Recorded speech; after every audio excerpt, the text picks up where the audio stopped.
get money and drink water. Dehydrated, it ain't funny when you broke.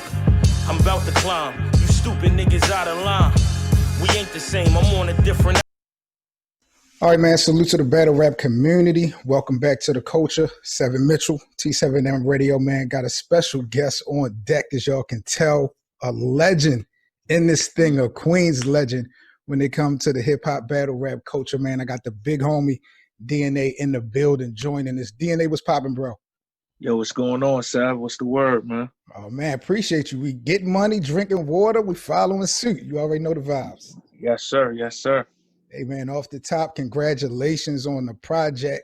Have you actually had a chance to kind of fall back and realize what you've accomplished? Like, you know what I'm saying, as an artist, or you just been busy grinding it out? I mean, yeah. Like, I notice it, but I try not to get caught up in it because I always feel like there's more work to be done.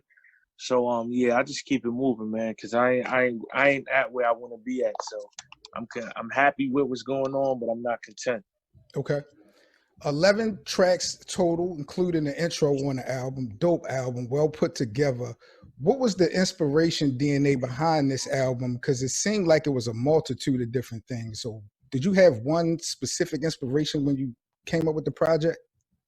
Well, like originally, this is we started working on the project last year, and Rain had called me, and he was saying like lo-fi music was like this new type of music that was like, I guess, circulating around on the internet that was becoming popular. He was like, yo, we should tap into it.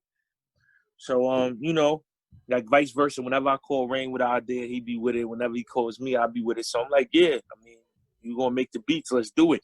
Right. So I really wasn't thinking about an album. I was just thinking about recording those tracks. And then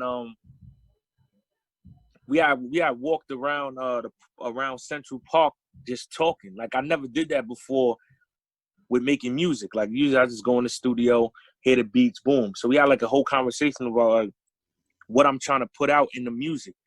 And this is like right after I sparked the slogan, get money and drink water. So I'm like, I was 28 at the time. So I'm like, yo, at the age that I am now, like, I kind of became content with myself, knowing that like, okay, maybe I won't go platinum, maybe a million people won't listen, but this type of music I want to make is thought-provoking, giving people knowledge and from the heart. So once we had that conversation and I realized that, then I started recording. I recorded like 10 songs in 2 days after that, and then we just started picking through it. Then we stopped. Then we changed the direction to lo-fi to just make it real hip-hop. And then I had battles, so we had to take a break, and then we really finished the project like this March. Okay. And then we was about to drop it like around my birthday, but then quarantine happened. And then we didn't really know like how long it was gonna be. Was it serious? So then that's why I dropped the Scarcity project. That's streaming on platforms now, because I was gonna wait until the world opened back up to, you know what I'm saying, try to do a media run. And then by the time like June hit and we realized like that's not gonna happen like the way it used to, I'm like, yo, Right. let's just put it out.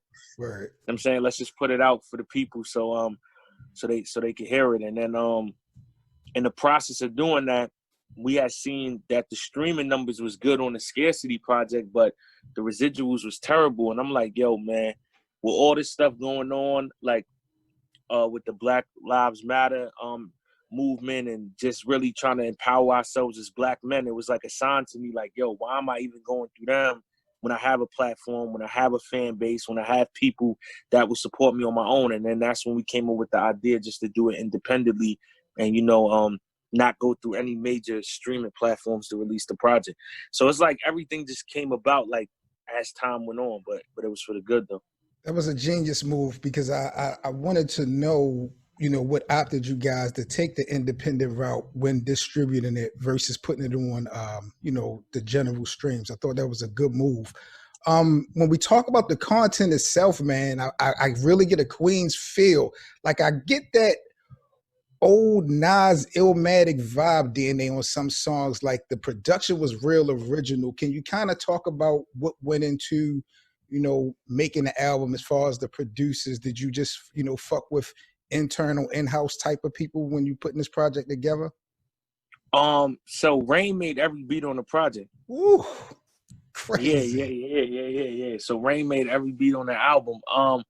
Really what went into it was like I just wanted the mature sound. I didn't want to come across like, like just what's out right now. So I'm like, yo, if we gonna do this, like, and we gonna go all the way hip hop, I just let Rain take control, and then that nigga, like how my IQ is with battle rap, that's his IQ when it comes to the music side of things. So he started digging, going through all type of different samples and beats, shit that I didn't even know about, and then he was just sending me shit. And one of the first songs I recorded for the album was "Get Money and Drink Water," "I'm the One," and what else? What else was one of the first ones? Oh, and the joint with Method Man, Reincarnated. Reincarnated. Yeah, that was one. Those are those three songs was in the first batch of music I recorded. Now I got to know this, DNA, because lyrically you've been one of the best that we've had in history. But you were on a track with Rain and Meth. This is your album. How much pressure was it for you to show up on that song? Well, the part that I feel like, and I think other people could agree with this as an artist, is that I feel like it's easier when you come up with the concept, and then like basically you making people play your game. Okay. Because it would have been way different if Meth would have sent me the song with his concept, and then it's like, I gotta think, I gotta go into where his mind was. Another bag, right? Okay, right.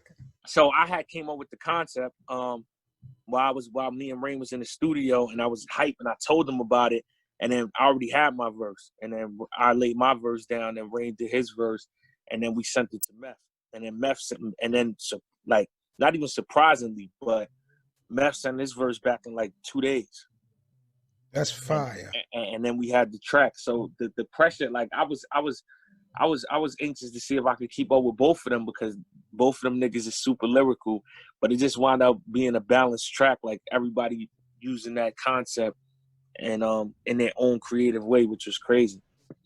Word. Now you spoke on this before, but when you planning on making this album, Get Money and Drinking Water, how did you having to adjust your battle rap career? How much of an impact did that have on you to kind of readjust maybe your schedule and taking battles to get this project out? Was it a big readjustment? Nah, because I let it flow. So like we recorded like 10 joints, like I said, in 2 days originally. And then we was just sitting on that. And then Rain sent me the Robbery beat once I went back to the crib, and I recorded that for my studio. And then we kind of chilled. And then I had battles, Summer Impact coming up. And then we ain't really record no more music. It was a break. And then boom, I caught another. He sent me some other beats like at the top of the year. And that's when I did Aura. And Classic. Yeah, I did Aura. Oh yeah, also Good to Me was one of the original songs too, and Big Hopes. I was forgetting those. So no. I'm backtracking. Yeah, I'm super backtracking. So after we did the original 10 songs, then one day Clips was just in the studio, and we was playing the album, and Rain threw on that beat, and Clips just started going in the corner, and then he was like, "Yo, we need to talk about." Use all the battle rappers, because we need, you know what I'm saying, you need something for the battle rap community for your album. So that's how his background came about on the humble. Yeah. So he's like, yo, we need it. So he was like, yo, DNA, like all the other songs is fire, but you need something for the battle rap community. And I'm like, yeah, like me, I didn't want to be one of those battle rappers that do an album and shy away from where I came from. So I'm like, yeah, I definitely want to incorporate, because that's who I am. I'm a battle rapper. I happen to be able to make music too. So then that's how that song came about. And then, yeah, that's in order. I'm the One was already done. Robbery, Background, Get Money, Drink Water. Birthday was the last song recorded. Okay. And that's when we was just like, we need, at that point, now that we had the bass, Background at this point was kind of really like the only up-tempo song. And we like, yo, we need something else. And then that's how Rain had sent me that verse and that hook on Birthday. And then we did that. And then the song with Graph, somebody else was supposed to be on that with Graph. And then I had did my verse and sent it, and then Graph sent it back. Kept it moving. Currently, we got the Rob video. You guys made that video. Do you guys got another video? Do you have another video in the works? Yeah, so also too, Sav, like we put out the Get Money and Drink Water mini movie. I don't know if you've seen that. You seen that? I gotta peep that.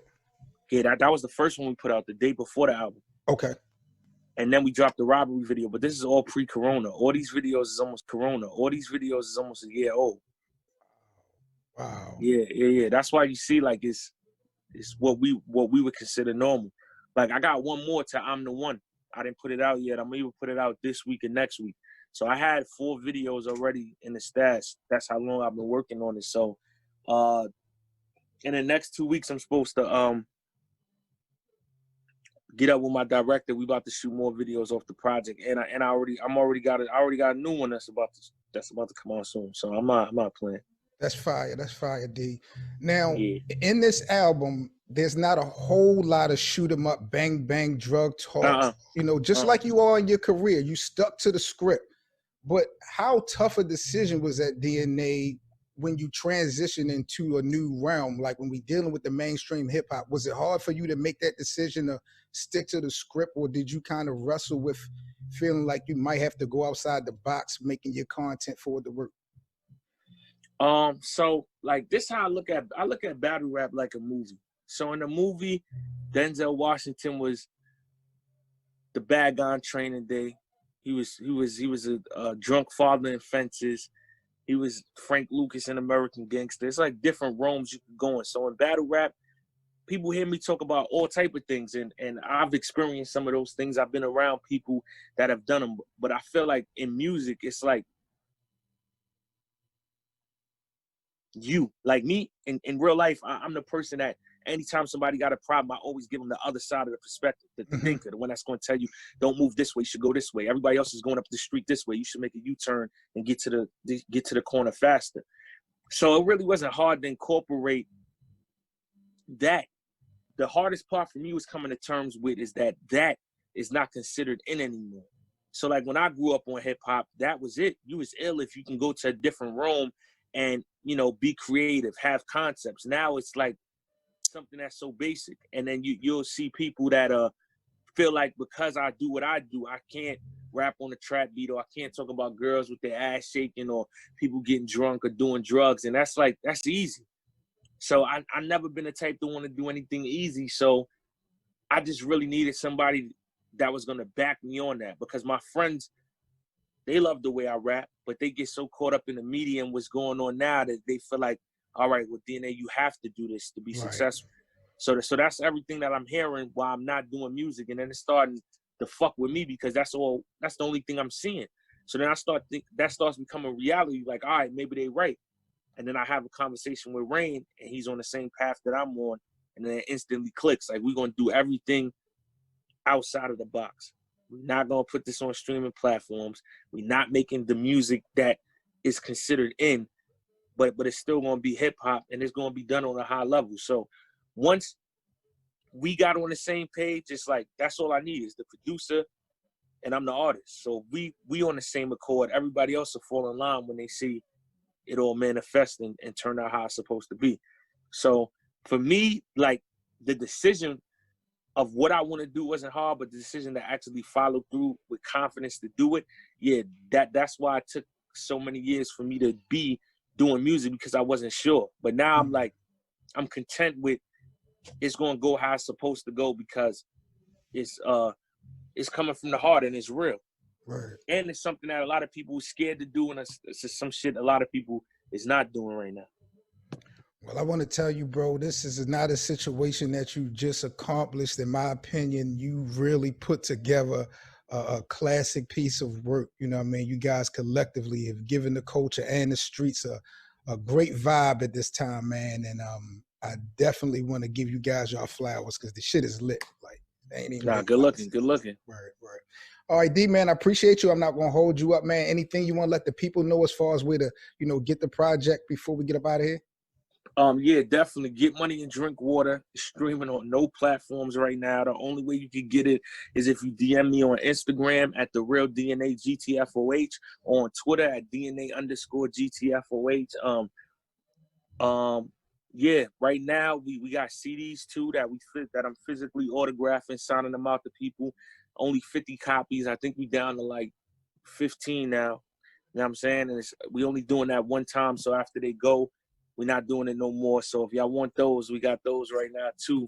Yeah, I just got that partnership with Caffeine. So I'm on there about 5 times a week. You know what I'm saying? With my 3 different shows. So if y'all on the app, follow me at Caffeine. My ad name is DNA GMDW.